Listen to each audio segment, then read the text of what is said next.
Hello guys, ഇന്ന് ഞായറാഴ്ചയാണ്. നമ്മുടെ ഇൻഡോർ ചെടികളിൽ ചില ചെടികൾക്കൊക്കെ ഇലകൾ മഞ്ഞയായിട്ടുണ്ട്. അതൊക്കെ ഒന്ന് വെട്ടി ഒതുക്കി ഒന്ന് ക്ലീൻ ആക്കുകയാണ്.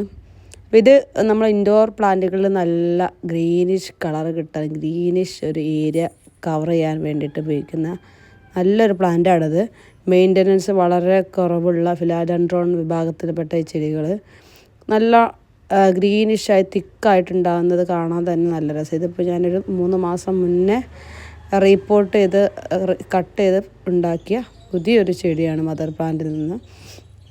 മണ്ണൊക്കെ നന്നായിട്ട് ഉറച്ചു പോയിട്ടുണ്ട്. അതുകൊണ്ട് തന്നെ നമ്മളിടയ്ക്ക് മണ്ണൊന്ന് ഇളക്കി കൊടുക്കുന്നത് നന്നായിരിക്കും. ഇതിപ്പോൾ ചെടിച്ചട്ടി നിറഞ്ഞ് മണ്ണ് നിൽക്കുന്നത് കൊണ്ട് തന്നെ അധികം ഇളക്കാനൊന്നും കഴിയില്ല.